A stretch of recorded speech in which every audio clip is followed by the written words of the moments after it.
without taking formal training and initiation into other groups and traditions. We seek guidance, the guidance of our own ancestors and spirits.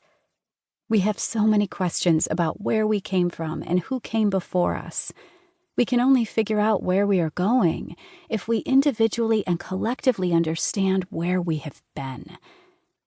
Who better to truly teach us than our ancestors, starting with our most recently beloved dead, to help transform our worldview out of the strictly mechanistic to where one is living, breathing, and in cooperative partnership with the unseen world.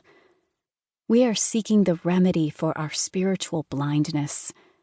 Without giving up all reason or discernment, we also have to be willing to experience what others would call the non-ordinary, the esoteric, the supernatural, to walk this path. With both this magic and guidance, we have to craft our own way for ourselves. Danielle has been there, and she continues to be there, in that liminal space in between, helping guide us by sharing her experiences. One of those old myths I think back to is from the collection of Celtic tales called the Mabinogion. The collection is 4 distinct branches on 4 different families of gods, depicting a time and place where the other world wasn't necessarily above or below, but between. Cross a hedge, enter a clearing, or move through a stream, and suddenly here becomes there. And you enter a world of fantastic bright white creatures, gods, spirits, and mystical heroes, and you might not even realize you have done it. In one of the tales of the second branch, entitled Branwen, Daughter of Llŷr, Branwen marries the King of Ireland and is sent from Wales across the sea to live in that seemingly far-off land. She is separated from her brother, Bran. Here we have a division. Though not dead, as we consider both Branwen and Bran deities, different worlds are divided by bodies of water, with mythic lands as islands off to the north or west. Did she leave the eternal realm to go to a mortal world, or simply another realm of spirit, farther away from her family? Branwen is mistreated by her new husband and his family, so she trains tiny starling birds to deliver a message to her brother. Once word reaches Bran, he mounts a rescue operation. Bran is a gigantic being, able to easily walk across the dividing sea between the 2 realms, carrying his company upon his shoulders. The King of Ireland retreats over rivers and destroys bridges, so Bran cannot follow. Bran, displaying the wisdom of his status, says, "He would be a leader, let him be a bridge," and literally becomes the bridge for his company to cross these divides.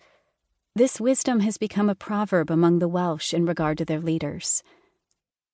Becoming a bridge is the work of the medium. Though that is not the obvious teaching from Bran and Branwen, we can see it on some level. Her sending of starlings with messages is like our prayers, meditations, and simple ceremonies, seeking the aid of our beloved ones across a divide. When we call, they come.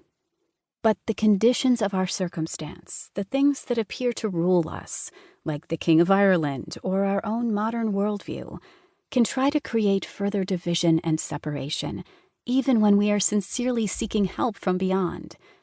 Bran becomes the bridge, linking his company of allies with the realm where Branwen resides.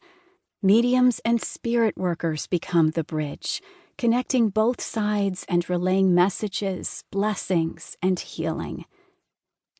The bridges are leaders. That is key and cannot be forgotten. What does leading look like? Just as many spiritualists have been on the cutting edge of social change and civil rights, guided by their inner world contacts, those of us who are spirit workers today must also listen deeply and be a voice for change in the material world, from the perspective of the spirits. From that perspective, we are all in this together, and we want to create a world that is beautiful to return to once again. Individual mediumship is wonderful to create moments of healing within a person, a situation, and a family line. But leadership goes beyond just the personal. Danielle's ministry with the ancestors transcends just the focus upon her mediumship.